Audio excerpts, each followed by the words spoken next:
Mga kwento ni Thelmo.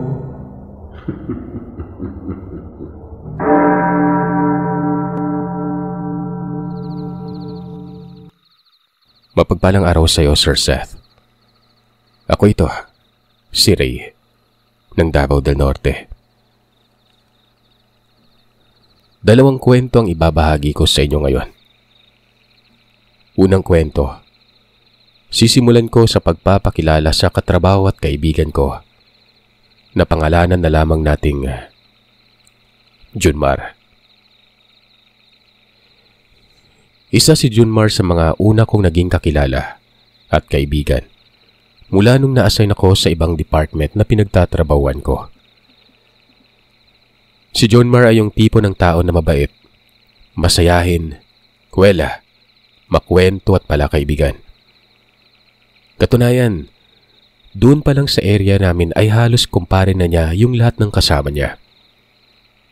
Kinukonsidera ko naman siya na kaibigan pero hindi yung tipong close talaga. Meron pa rin siyang close sa mga kasamaan ko, yung tipong pinakamalapit din sa kanya nun. Nasanay na kami na ganon yung ugali ni Junmar. Kaya sobrang nagtaka kaming lahat ng isang partikular na buwan nun. Bigla-bigla na lamang siyang naging balisa at malalim lagi yung iniisip.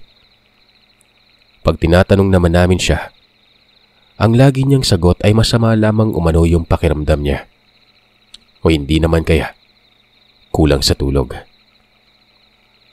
Pero kahit ganon, yung sinasabi ay alam mong may malalim siyang iniisip. Bukod pa doon, palagi rin itong tulala. Hindi ko na yun binigyan pa ng ibang kahulugan gawa ng naging abala na rin ako sa trabaho sa nagdaang mga araw. Lumipas pang ilang linggo. Bigla na lang hindi na pumapasok sa trabaho ito. Walang nakakaalam kung anong nangyari sa kanya. Kahit na yung pinaka-close niyang kaibigan ay hindi rin alam. Hindi rin naman kasi ito nagre-reply sa mga text at chat nila noon. Ilan sa mga katrabaho namin, yung nagpasyang dalawin si Junmar. Kukumustahin nila ito at tatanungin na rin nila kung bakit hindi na nga ito pumapasok. Nalaman na lamang namin na si Junmar pala ay na ospital. Hindi ko na naitanong kung ano ba yung sakit nito basta malubha na daw yung lagay ni Junmar. Pinagdasal ko naman na sana'y gumaling na yung kaibigan namin. Yun nga lang, pagkatapos namin mabalitaan na nasa ospital na ito, ilang araw lang, sunod naman naming nalaman na pumanaw na ito. Sobrang nagulat kaming lahat sa balita. Malungkot yung mga kasama namin sa trabaho, lalo na yung mga close talaga sa kanya. Sumakabilang buhay na rin yung mga magulang ni Junmar. Sa mga tito at tita lamang siya nakatira. May kinakasama naman siya. Yun nga lang, nasa Hong Kong ito at nagtatrabaho bilang kasambahay. Ang pinakaabala naman sa pagsasaayos ng katawan nito ay ang pinsan nitong babae na si Joy. Sa group chat ng kasama ko sa trabaho, dun niya binalita yung mga detalye ng lamay ni Junmar. Dito nga nalaman namin na yung burol pala nito ay gagawin sa bahay ng tito at tita sa bukid. Nadismaya ako ng konti. Medyo mahirap kasi yung daan patungo doon sa tito at tita niya. Alam ko yun. Kasi maraming beses na kaming pumunta nung nag-iimbita itong si Junmar pag may piyesta sa kanila. May maayos naman na pwedeng paglagyan ng lamay ni Junmar sa bayan at mas malapit pa pero ayon kay Joy, doon na lamang umano para hindi na bababa yung mga iba pang kamag-anak. Sa unang araw ng lamay, 4 kami nakasama niyang pumunta. Mabuti na lamang at naka-trail bike ako ng mga panahon na yon. Dahil nung pumunta kami, sobrang putik dahil nag-uulan. Nung nakarating kami ay nakita namin na yung ataol ni Junmar ay nasa labas lang ng bahay ng tito at tita niya. Meron lang malaking tarapal sa labas nun. Nakiramay kami agad doon sa pamilya, syempre. Tiningnan na rin namin si Junmar sa kabaong. Parang alang itong natutulog. Kinausap namin yung pinakaabala na pinsan niya na si Joy. Nagtanong na rin kami kung ano ba talaga ang nangyari sa kaibigan namin. Dito nga'y sinabi niya na meron umanong tumor sa utak itong si Junmar. Bali yung napapansin namin sa kanya na palaging nakatulala at maraming iniisip. Sinyalis na pala ng sakit niya noon. Huli na lamang nila ito nalaman nung nagpa-ospital itong si Junmar dahil sa sobrang sakit ng ulo. Pagkalipas pa daw ng ilang araw ay bigla na lamang nanghina ito. Hanggang sa namatay na nga. Naitanong na rin namin kung kailan yung libing ni Junmar. Sabi ni Joy, sa darating na Lunes daw yung libing. Bale, hihintayin pa kasi yung kinakasama nito galing Hong Kong. Hindi naman kami masyadong nagtagal doon at umuwi na kami pagkalipas ng higit 1 oras. Nung sumunod na gabi, 2 na lamang kami ng kasama ko yung pumunta. Hindi na daw sasama yung 2 pa naming katrabaho dahil sobrang layo na nga ng lugar ng lamay. May dala kaming mga pagkain, konting pera at mga gamit sa sugal tulad ng baraha at bingo set. Nagpaalam na rin ako dito kay Joy na baka sa susunod na mga gabi ay hindi na kami pupunta. Sa last vigil at sa mismong libing na lang yung sunod na punta namin nun. Naintindihan naman niya ito at nagpasalamat rin dahil sa mga dala naming regalo. Pang-6 na araw na mula nung lamay ni Junmar. May kasamaan ako sa trabaho, yung biglang lumapit sa akin sabay sabi ng, Ray, alam mo ba may nangyari daw na gulo sa lamay ni Junmar? Magtatanong pa sana ako kung ano yung tinutukoy niyang gulo pero naging abala kami bigla nun. Nawala na rin sa isip ko yun kaya hindi ko na ulit na itanong pa. Gabi ng last vigil, pumunta ako at ng iba pa naming katrabaho. Mas marami na rin yung bisitang kamag-anak na dumating maging yung kinakasama ni Junmar na galing pang Hong Kong. Pangalanan na lamang natin itong Marilyn. Dito, kapansin-pansin na nakasarado yung uluhang parte ng kabaong ni Junmar. Bukod ron, ay may nakapatong rin na isang krus sa ibabaw nito. Naalala ko bigla yung sinabi sa akin ng katrabaho ko tungkol dun sa nangyaring gulo. Natsyempuan ko si Joy dun sa bandang likuran. Dito ko na nga siya tinanong, bakit ganun yung forma ng kabaong ni paring Junmar at bakit may krus pa ito? Tinanong ko na rin siya tungkol sa nangyaring gulo nun. Sinenyasan niya ako na doon kami mag-usap sa may bandang dulo. Pumorma siya na parang bubulong. Dito na nga niya kinumpirma na nagkagulungan ng mga nagdaang gabi ng lamay. Ayon kay Joy, meron daw nagsusugal malapit sa kabaong na nakarinig ng mga pag-ungol. Nang pakinggan daw nila itong maigi, galing umano yung ungol na yon sa loob mismo ng kabaong ni Junmar. Bigla na lamang daw nagsipagtakbuhan dahil sa takot yung mga tao nun. Nasundan pa nito nung isang beses habang nagro-rosaryo umano yung mga nagdadasal. Bukod sa mga pag-ungol na narinig, bigla na lamang umanong umuga yung kabaong na animoy. Parang merong nagpupumiglas sa loob nun. Gaya nung una, natakot at nagsipagtakbuhan din yung nakaranas nun. Maging ito daw si Joy ay nakaranas din ng minsang gumising siya ng madaling araw para uminom ng tubig sa dispenser. Nakita niya umano yung figura ni Junmar sa tabi mismo ng kabaong ito. Animoy, para daw nitong tinitingnan yung sarili. Nawala din naman ito pagkusot ulit ng mata niya. Pati rin umano yung ibang kamag-anak ay nakaranas din ng mga hindi maipaliwanag ng mga kababalaghan. Meron umanong nakaranas na may mga gamit na nawawala o gumagalaw mag-isa. Namamatay yung kandila sa tabi ng kabaong kahit wala namang hangin. Pero pinakamadalas umano na nangyayari ay naririnig nila na tinatawag yung pangalan niya at boses ni Junmar yon. Dahil nga sa mga pangyayaring gano'n ay naisipan ng buong mag-anak Natakpan na lamang yung kabaong tapos lagyan ito ng krus. Bubuksan na lamang ito pagkarating nito sa simbahan. Naging abala yung huling gabi ng lamay. Mas marami na yung pumuntang kamag-anak. Pamorningan din yung pasugal at pabinggo nun. Kinabukasan, araw ng libing. Sa hindi maipaliwanag na dahilan ay sunod-sunod na aberya yung nangyari. Pinakaunang aberya, nahuli yung pagsundo ng karo sa tito ni Junmar. Paliwanag naman ng driver ay naligaw daw ito. Nalimutan din umano niya yung daan. Bukod ay sobrang pahirapan din gawa ng napakalubak din ng mga daanan papasok nun. Pagkarating naman sa simbahan, nakita namin na may nagaganap pala na binyagang bayan. Nagkaroon ng konting pagtatalo galing sa namumuno ng simbahan at ng ibang kamag-anak. Nahuli daw kasi yung dating ng patay, kaya inuna muna yung mga magpapabinyag nun. Wala kaming nagawa nun kundi maghintay na lamang na matapos.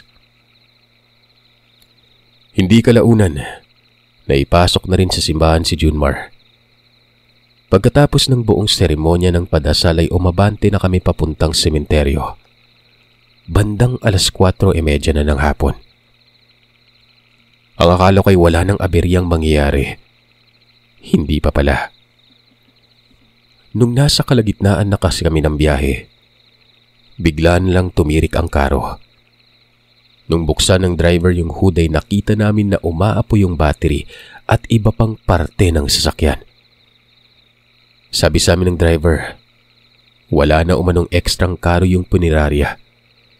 Salip ay magpapadala na lamang daw ito ng mekaniko na mag-aayos ng sasakyan. Ibig sabihin, maghihintay kami ulit. Dahil na rin sa mga aberya, nagbiro na ako dito sa mga katrabaho na ng parang ayaw pa ata magpalibing itong kumpare nating si Junmar. Nagtawanan na lamang din sila. Dumating din hindi kalaunan ng mekaniko. Pinagtulungan nila ng driver na ayusin yung karo. Pagkalipas ng higit 1 oras ay naayos at napaandar din yung karo. Dire-diretso na kami noon papuntang sementeryo. Nung ihahatid na namin patungo sa dapat sana'y paglilibingan si Junmar, nakita namin noon na mababaw lang yung lupa at bukod doon ay meron pa ito mga basura. Nagkaroon ulit ng kalituhan at konting pagtatalo. Paliwanag naman ng namamahala sa sementeryo ay hindi umano nila alam na nilagyan pala ng basura yung hukay. Kaya naman daw mababaw yun dahil hindi na nagamit yung mini backhoe dahil may libing din nung umaga at nung nakaraang araw parang nakalimutan na laliman dahil sa sobrang abala na rin. Ang ginawa na lamang ng mga namamahala ay pinakuha na lamang yung mga basura. Nilaliman yung hukay. Para mapadali nga ay ginamit ulit yung mini backhoe. Resulta nun, naghintay ulit kami. Bumilib din naman ako sa mga ibang bisita gawa ng kahit paggabi na ay nandun pa rin sila naghihintay na malibing si Junmar. May iba na umuwi na, pero mas marami pa rin kaming naghihintay. Nung matapos na palalimin yung hukay ay naipwesto na yung kabaong ni Junmar para sa huling misa. Ang buong akala ko talaga, wala na mangyaring aberya. Patapos na yung huling bendisyon ng mula sa likurang parte ng mga bisita, ay nagkaroon bigla ng kaguluhan. Maya-maya ay nakita namin na may 2 babae na animoy nagtatalo, tapos bigla na lamang nagkahabulan. Ang malupit dito, naghahabulan sila patungo dun sa pwesto kung saan naroroon yung kabaong ni Junmar. Naabutan yung isang babae kaya natulak niya yung kabaong. Lumabas doon sa kabaong yung katawan ni Junmar. Sigawan lahat ng mga bisita at kamag-anak pagkakita sa nangyari. Kaagad namang naawat yung mga babaeng nagtatalo nun. Isa sa mga bisita yung sangkot na babae. Bali nalaman pala nakabit yung isang babae ng mister nito kaya nagkabardagulan at nagkagulo. Buti na lang at naawat. Hindi na rin nila ito pinabarangay. Ibinalik din sa kabaong yung natapong katawan ni Junmar. Pagkatapos ng mga komosyon at konting pagtatalo ay, sa wakas, nailibing na rin ang kaibigan namin. Mag-aalas 8 na ata ng gabi nang makaalis na kami ng sementeryo. Naabutan na nga ng gabi yung libing ni Junmar. Ilang linggo pagkatapos ng libing ay balik ulit kami sa dating buhay. Tapos na rin yung panahon ng kalungkutan. May tao na rin kaming na-train pang palit sa pwesto ng kaibigan namin. Ang hindi ko lang maintindihan, gabi-gabi kasi ay lagi akong nananaginip ng nakakatakot. Sa bawat panaginip ko ay lagi kong nakikita si Junmar. Minsan nakatayo, minsan naman ay naglalakad lang. May isang ang punto ng panaginip ko na parabang meron itong sinasabi sa akin pero wala akong maintindihan. Ang pinakamalinaw lang talaga na narinig ko ay ang pangalan ng kinakasama nito na si Marilyn. Araw nun ng Sabado, rest day ko, nagpa siya akong dalawin yung puntod ni Junmar. Pagkarating ko ng sementeryo ay nakita ko na naroroon din yung pinsan niyang si Joy. Tinawag ko siya noon tapos nagkamustahan na rin kami. Maya-maya biglang may lumapit sa amin na isang nagpakilalang sepulturero. Ang sabi niya, "Sir, ma'am, kamag-anak niyo po ba yung nakalibing dyan? May gusto sana akong sasabihin eh." Ayon sa kanya, nakatira siya hindi kalayuan sa loob ng sementeryo. Doon daw sa parte na yon yung ruta nila papunta sa bahay niya. Pagka umano naaabutan siya ng gabi, lalo na pagka madaling araw, ay may nakikita umano siyang figura ng tao na medyo may kaliitan. Balingkinita ng katawan at medyo patulis yung buhok na umiiyak dun mismo sa tapat ng puntod. Tapos ay bigla-bigla rin umano itong nawawala. Pinagtapat din niya na meron siyang third eye. At sigurado siya na multo nga yung nakikita niya na yon. Ayaw din niya yung lapitan kasi baka siya naman umano yung gambalain. Sa tingin din umano niya, ay may gusto umano itong gawin kaya ito nagpapakita. Batay na rin sa deskripsyon ng sepulturero, sigurado kami na multo ni Junmar yung nakita niya. Hindi rin nagtagal yung sepulturero. Bali tinawag siya bigla ng iba niyang kasama. Naiwan kaming dalawa ni Joy. Nagbahagi rin sa akin si Joy na noong nakaraang mga gabi ay lagi umano niyang napapaniginipan yung Kuya Junmar niya. Gaya ng sa akin, bukod sa nakikita niya umano sa panaginip ay may pagkakataon na parabang may sinasabi itong hindi niya maintindihan. Ang maliwanag lamang na sinabi ng kuya niya, pangalan ni Marilyn. Gaya lang din sa panaginip ko. Nag-iisip kami kung ano ba talaga yung gusto niyang iparating at bakit nga ito nagpaparamdam sa panaginip. Ilang sandali pa, naisip na lamang ni Joy na baka may inihabilin si Junmar dito kay Marilyn. Gawa ng lagi nga niya itong binabanggit. Kagad naman namin siyang tinawagan. Sinagot din naman niya ito. Kasalukuyan siyang nasa Manila noon para magproseso pabalik sa pinagtatrabahuhan niya doon sa Hong Kong. Bali video call po ito, Sir Seth. Tinanong namin siya kaagad kung may inihabilin ba si Junmar sa kanya bago ito namatay. Nag-isip muna ng malalim si Marilyn. Natandaan bigla ni Marilyn na may sinabi daw si Junmar sa kanya nung nasa ospital ito na kapag namatay daw siya ay gusto niyang mailibing katabi ng puntod ng kanyang mga magulang. Pinakita niya yung conversation nila ni Junmar. Dito na nga namin nakumpirma na baka yun yung gustong mangyari ng kaibigan namin. Nagplano na kami noon ni Joy na maghanap ng pera para mailipat si Junmar. Hindi rin kasi biro yung gagastusin. Gaya ulit ng dati, nag-ambagan kami ng mga katrabaho ko. Nagbigay rin ng pera yung iba pang kamag-anak ni Junmar, lalo na yung nasa abroad. Pagkalipas lamang ng isang linggo ay nailipat na nga namin ng paglilibingan yung katawan ni Junmar, katabi ng magulang niya. Tama nga kami. Pagkatapos kasi na mailipat ay tuluyan na nga na hindi na ito nagpaparamdam sa panaginip ko. Pati na rin kay Joy. Tahimik na rin ang pagtulog namin. Alam ko rin sa sarili ko na payapa na si Junmar. Dahil katabi na niya ang kanyang mga magulang. Sumunod na karanasan. Nangyari naman ito sa pareho ring taon. Nagkaroon po kasi ako ng hobby. Ito nga yung paglalaro ng gel blaster at ng airsoft. Yung purpose ko lamang talaga nung una kaya ako bumili ng ganon ay para pangdepensa sa bahay. Usong-uso kasi noong mga panahon na yon, yung pagnanakaw at takit bahay. Mas lalo pa akong napabili ng minsang isang kapitbahay namin yung nilooban. Buti na nga lang at may airsoft ito. Ito rin yung ginamit niya pang taboy doon sa magnanakaw na yon. Kaagad din naman itong nahuli dahil kitang-kita sa mukha niya at katawan yung pinsala ng airsoft. Taga-kabilang purok lamang din yung nanloob sa kanila. Kaagad ako naganap sa marketplace sa Facebook kung saan ako makakabili. May namit na ako na nagbebenta ng trip kong unit. Ito nga yung airsoft rifle at handgun.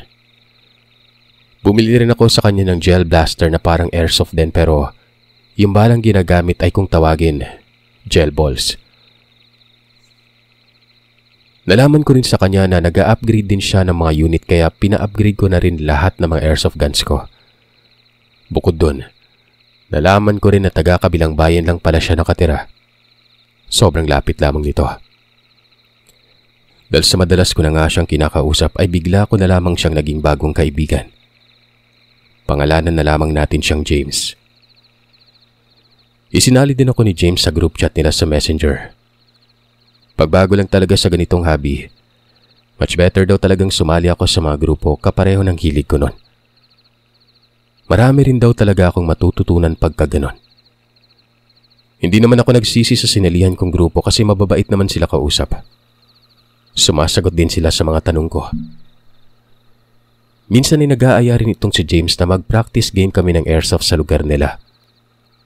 Meron kasing malapit na bakanting lote na pwedeng gamitin. Pagmamayari naman daw yun ang magunugang niya. Medyo magubat yung lugar kaya maraming pwedeng pagtaguan. First time ko na-meet yung iba kong kagrupo sa GC nung nag-practice game kami.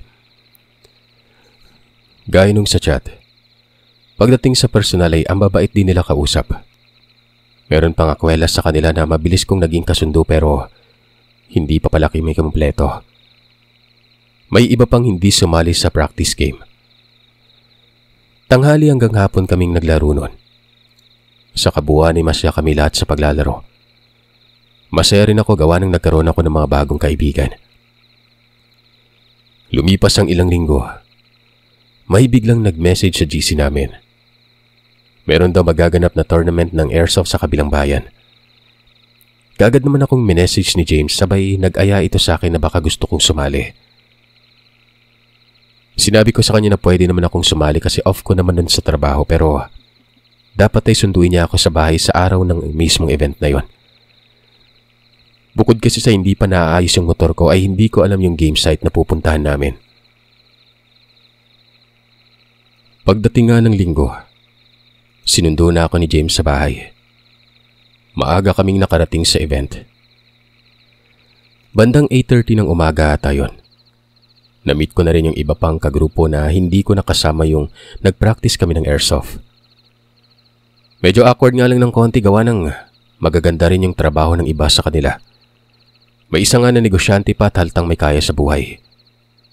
Majority naman ng mga kagrupo kay taga Davao pa at dumayo lang talaga sila doon sa event na yon. First time din nila maglalaro. Nasa 11 teams kaming lahat na naglalaro nun. Mainit yung laro namin kasi bukod sa intense talaga yung game literal talaga na nasa ilalim ng tirik ng sikat ng araw kami naglalaro. Para may idea kayo kung paano yung airsoft namin dito sa Mindanao, pwede niyo lang isearch sa YouTube yon. Buong araw yung event. Natapos naman ito ng mga bandang 6:00 na ng hapon. Hindi kami yung nag-champion pero kahit gano'n ay masaya pa rin yung karanasan. Lalo na sa kagaya ko na first time pa sumali sa mga ganong event. Nag-aya bigla yung isa sa pinaka-senior ng grupo na si Sir Anton. Pumunta daw kaming lahat sa bahay nila kasi meron daw selebrasyon. E di kaming lahat nun. Sobrang excited lalo pangat sarap din kasing kumain pagkatapos ng nakakapagod na event. Inilagay ko na sa bag ko yung airsoft rifle at handgun ko. As usual, sumakay ulit ako dito sa motor ni James. Pagkarating dun sa lugar nila, napagtanto namin lahat na birthday pala ng isa sa mga pamangkin nitong si Sir Anton. Medyo ginastosan talaga yung birthday. May pa-clown pa nga tapos may catering pa. Nag-prepare din ng mga lamesa para sa amin si Sir Anton. Bukod sa pagkain, hindi rin nawawala yung konting inuman.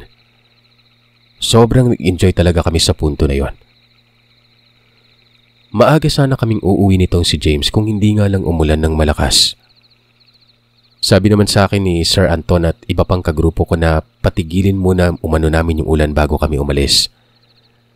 Bagay na hindi rin naman kaagad na nangyari. Habang tumatagal kasi ay mas lalo pang lumakas yung pag-ulan. Tuluyan na itong tumigil ng bandang alas 9:30 ng gabi. Pagkatigil nito, kaagad na kaming nagpaalam sa grupo nun. Habang nasa kalsada, nagsabi bigla si James na, "Pre, okay lang ba daan muna tayo sa bahay ng kapatid ko? Kukunin ko lang yung toolbox tapos yung mini compressor. Gagamitin ko na kasi bukas." Sige pare, punta natin walang problema. Pero mag-aalas 10 na pala. Gising pa ba yung kapatid mo? "Oo pre, gising pa yon. Nag-reply nga sa akin kanina bago tayo umalis eh." Nung marating nga namin yung bahay ng kapatid niya, nakita namin na bukas pa yung ilaw. Nabutan din namin ito na nasa labas at may kainuman. Kagad naman ipinasok ni James yung motor at ipinarada sa bakuran ng kapatid. Tinungo din kaagad niya ito. Bali ako yung naiwan sa motor. Maya-may nakita ko na sabay na silang patungo sa akin. Narinig ko sa kapatid ni James na naiwan pala yung toolbox at compressor dun sa family mo si Leom sa may sementeryo. Inaayos kasi yun para pagawa ng second floor. No choice na rin si James kundi kunin yun sa sementeryo. Halata rin sa mukha nito yung pagkadismaya. Sa puntong yon ay nagpalit na sila ng sasakyan. Bali, yun palang motor na gamit ni James pagsundo sa akin ay sa kapatid niya. Yung gagamitin naman ni James papuntang sementeryo ay yung multicab na nakaparada sa garahe ng kapatid nito. Sumabay ulit ako sa kanya nung malapit na kami sa highway. Nagsabi ulit si James ng, "Pasensya na ulit pare . Loko rin kasi tong kapatid ko, nakalimutan pa yung gamit ko. Promise pre, huli na to. Pagkatapos nito, ihahatid na kita sa inyo." "Walang kaso yun pre. Parang hindi rin nata sinasadya ng kapatid mo nakalimutan. Yan mo na. Rest day ko naman bukas kaya walang problema. Bilisan na lang natin kunin yun at sementeryo kami pupuntahan. Baka mag-ghost hunting na rin tayo dun ha." Napagtanto ko na yung sementeryo pala na nasa bandang unahan ng loteng pinapraktisan namin ng airsoft. Bali may konting malubak lamang na daanan tapos konting paliko. Yun na yung sementeryong yun. Hindi rin naman masyadong marami yung nakalibing sa sementeryo. Yung itsura ay parang semi-private. May nakikita rin kasi na apartment type na mga nicho pero mas marami pa rin yung sa lupa. Alam ko kasi pag sa lupa medyo may kaya sa buhay. Bukod doon ay meron din may mga mausoleo. Ang kagandahan naman sa sementeryo na yon ay may mga parte kung saan may mga poste ng ilaw. Paparadas na lang kami sa pinakapasukan. Yun nga lang sobrang bahas sa parte na yon. Kaya't naisip ni James na doon na lamang kami sa may bandang gilid paparada. May nakita kami sa bandang unahan na para bang maliit na outpost. May ilaw sa loob nun. Sa labas ay may nakita kaming tao na nakasombrero. Tapos may sulat na tanod sa likod ng vest nito. Animoy para rin itong may iniilawan sa may bandang likod ng outpost. Parang kilala ni James yung tanod kaya naman ang ginawa niya ay ginulat niya to sa pamamagitan ng malakas na pagbusina. "Bulaga, Nagulat ko po ba kayo, Kuya Patrick? Dito na pala kayo naka-assign. Lokong bata ito. Muntik na ako himatayin. Ikaw lang pala yan. Oo, matagal na ako dito. Naka-assign nung nakaraang buwan lang. Wala na ako dun sa palengke. Madami daw kasi magnanakaw tapos mga adik dito sa sementeryo. Pinababantay ni Mayor. Ano pala sadya dito? Ba't gabing-gabi na narerito kayo? Huwag yung sabihin na dadalaw kayo sa sementeryo ng ganitong oras. Kaagad namang ipinaliwanag ni James yung pakay namin nun. Nangako naman kami dito kay Kuya na aalis din kami kaagad pagkatapos namin makuha yung gamit. O ganun ba? O siya sige. Basta't wag lang kayo magtatagal ha. Madami daw loko dyan sa loob. Wag rin kayong mahiyang humingi ng tulong para kaagad ko kayong marespondehan. Nagkaroon pa ng konting kamustahan si James at ng Kuya Patrick. Pagkatapos nga nun ay lumarga na kami. Ipinarada namin yung multicab hindi kalagyuan sa gilid ng sementeryo. Sa punto din na yun ay naglakad na kami. Isinuot ko na rin yung backpack ko kung saan naroroon yung airsoft rifle at pistol ko. Mahirap na rin kasi. Baka may mga loko-lokong kunin yung gamit ko pag iniwan ko yun.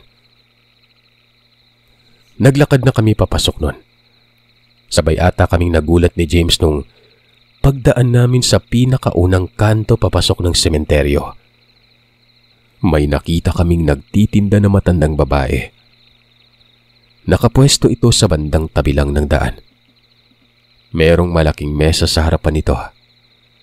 Andun din yung tinda niyang bulaklak tapos kandila. Kahit sino nga sigurong tatanungin ay magugulat pagka may nakikita kang nagtitinda sa ganong oras. Medyo nakakatakot din yung itsura ng matandang yon. Bukod sa payat ito, buhaghag yung buhok. Lubog din yung panga tapos malalim pa at kulay itim din yung paligid ng mata niya. Mas lalong nagiging creepy pa kasi doon talaga siya nakapwesto sa ilalim ng poste na nagpapatay sindi nun. Kasama naman ng matanda ay isang batang lalaki na sa tingin ko ay nasa 13 o 14 na taong gulang. Wala na itong suot pang itaas. Meron rin itong hawak na parang bola at nilalaro. Diretso lamang sa daan yung tingin namin ni James. Nung nasa tapat ko na yung matanda, nakita ko na nakatingin ito sa amin ni James. Yung tingin niya, alam mo yung parang ang sama. Parang gusto kaming gawan ng hindi maganda. Ganon na ganon yung pakiramdam ko. Ibinaling ko ulit yung tingin ko sa daanon. Kapwa kami hindi nagkikibuan ni James hanggang sa marating nga namin yung mausoleo ng pamilya nila. Dito ay sinabi niya na, "Kita mo ba yung matanda kanina pre? Nakakatakot yung mukha, parang aswang talaga. Parang aswang na adik." Sumabay naman ako sa pagbibiro niya. Sabi ko pa nga nun, "O nga pre, parang mangkukulam na ewan ko. Basta nakakatakot yung mukha eh." Alam mo ba pre, sinundan niya tayo ng tingin habang naglalakad. Ang sama nga makatingin eh. Parang lalapain tayo. Hindi niya tayo lalapain pre. Bungal yun eh. Sabay na kaming nagtawanan nun. Pumasok na kami kaagad sa mausoleo. Hindi rin naman kasi yun nakasarado. Kaagad naman namin nakita yung hinahanap. Bali nasa gilid lamang yun ang puntod ng lolo at lola ni James. Una namin kinuha yung toolbox. Medyo may kabigatan yun kaya tama lang talaga na sumama ako kasi pag si James, siguradong mahihirapan siya. Sabay namin kinarga yon pagkatapos ay dinala na namin ito doon sa multicab. Pabalik na ulit kami ng mausoleo para kunin yung compressor. Dito na namin napansin na wala na yung matandang babae na nagtitinda sa may kanto. Takang-taka kami nun. Paano niya mabilis na iligpit yung mga gamit niya? Sobrang dami ng tinda niya tapos mukhang mabigat pa.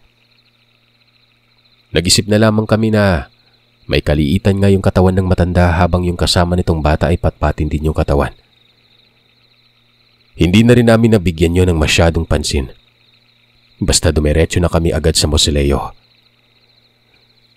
Karga-karga na namin yung compressor ng biglang doon banda sa unahan ay nakita ulit namin yung matanda.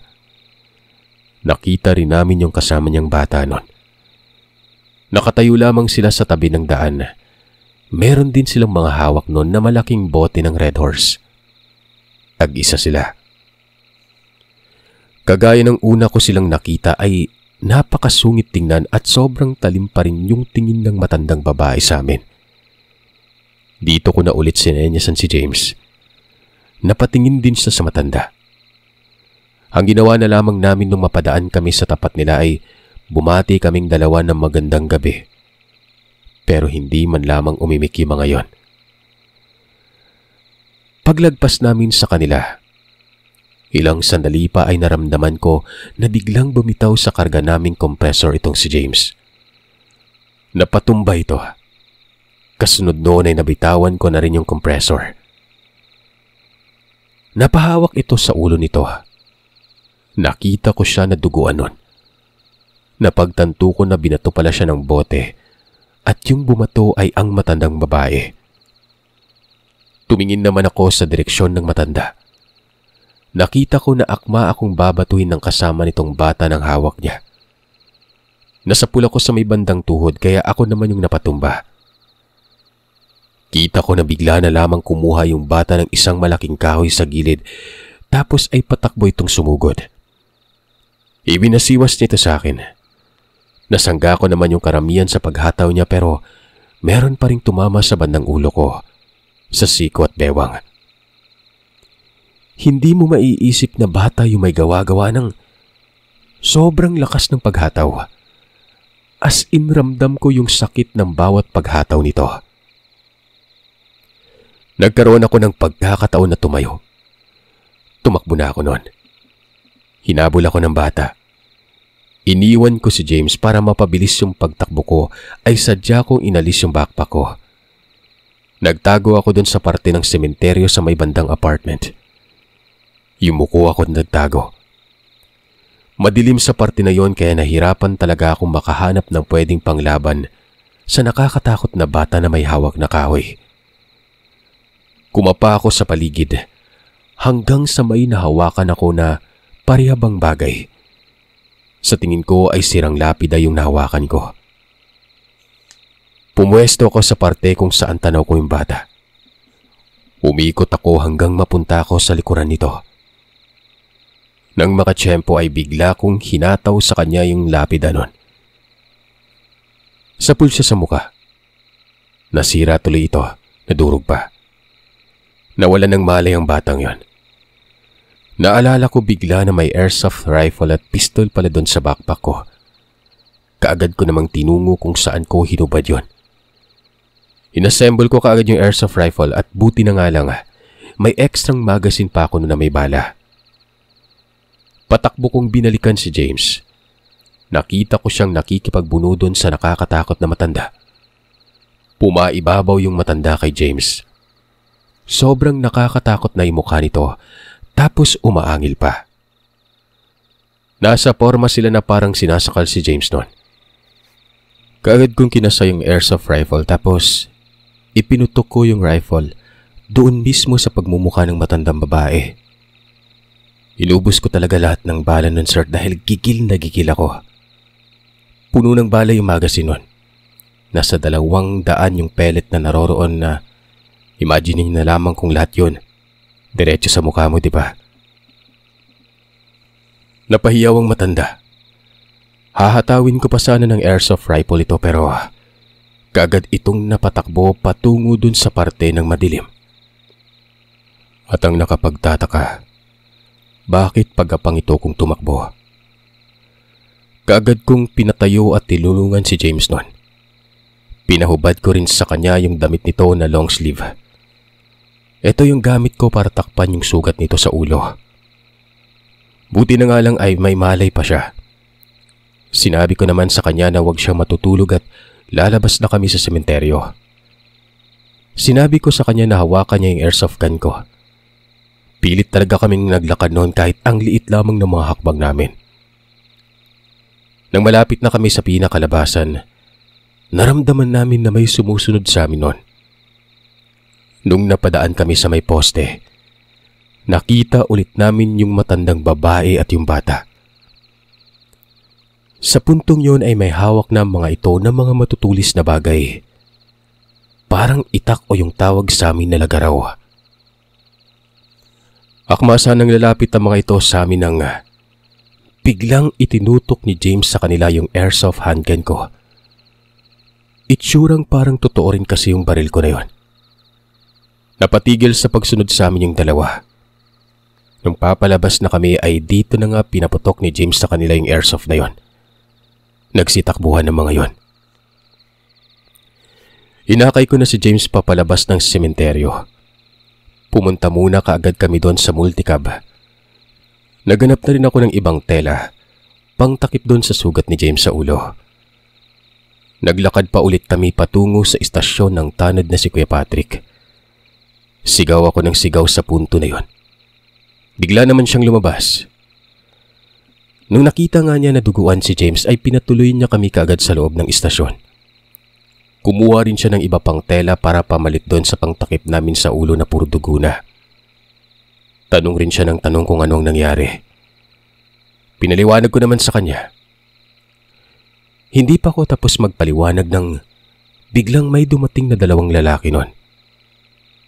Napagtanto ko na yung palang dalawa ay mga tanod rin at kapalitan din ni Kuya Patrick sa istasyon. Sinabi ni Kuya Patrick doon sa dalawa na respondihan nila yung umatake sa amin. Kumuha mga ito ng flashlight tsaka mga pamalo. Ang kagadahan lamang nito, may malay pa rin si James kahit marami ng dugong nawala sa kanya. Sinabi ko nang dadalhin ko siya sa ospital. Tumanggi naman ito at sabi niya ay galos lamang umano yon. Ilang sandali pa, bumalik na sa istasyon yung dalawang dumating na tanod. Dala na rin nila yung nabitawan naming kompresor. Sinabi din nila na wala daw silang nakitang kawangis ng umatake sa amin. Tinulungan na rin ako ng dalawa sa paglinis sa sugat ni James noon. Nakakatayo at nakakalakad pa rin naman si James. Nawala na umano yung hilo niya. Inulit ko pa sa kanya na pumunta na kami sa ospital para tingnan yung sugat. Muli ay tumanggi si James noon. Ipagsabukas na lamang daw niya gagawin yon. Nagpaalam na din kami sa mga tanod tapos nagpasalamat. Nangako naman yung mga tanod na hahanapin daw nila yung umatake sa amin. Ako na rin yung nagdrive ng multicab pahatid sa bahay nila James. Pagkarating nga namin ay agad siyang inasikaso ng asawa ng iba pang kamag-anak. Kita rin sa mga mukha nila na nag-aalala mga ito.